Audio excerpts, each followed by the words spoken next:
Do you support the Stop the Boat policy or do you not? If you do, some may consider you inhumane. If you don't, some may think you want to destroy your own country. These types of policies are often difficult to implement by keeping everybody happy, and some arguments just can't be won. So let's talk about the pros and the cons.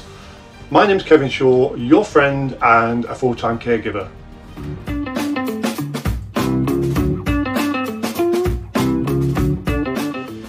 So the Stop the Boats policy is a set of measures aimed at reducing the number of people arriving in the UK illegally by boat.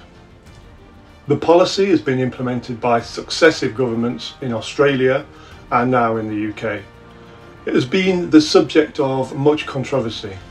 There are arguments in favour of the policy because it deters people from making dangerous journeys across the English Channel in small boats. There were over 46,000 small boat crossings and several people died as a result.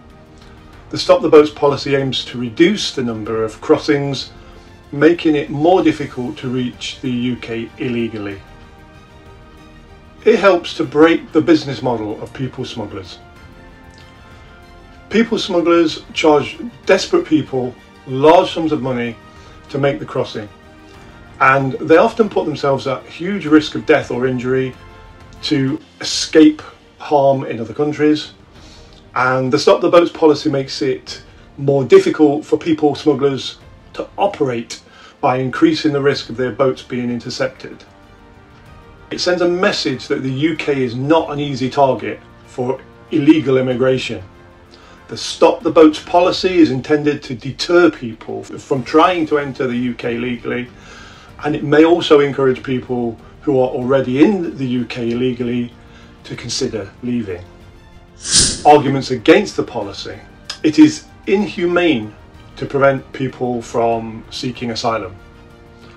The Stop the Boats policy makes it more difficult for people to claim asylum in the UK, and even if they are fleeing persecution or war. This could lead to people being returned to their own countries where they are at risk of torture and death. It's ineffective. Despite the Stop the Boats policy, the number of small boat crossings has continued, and it's continued to rise.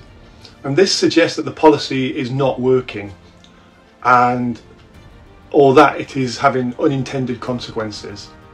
It's also costly.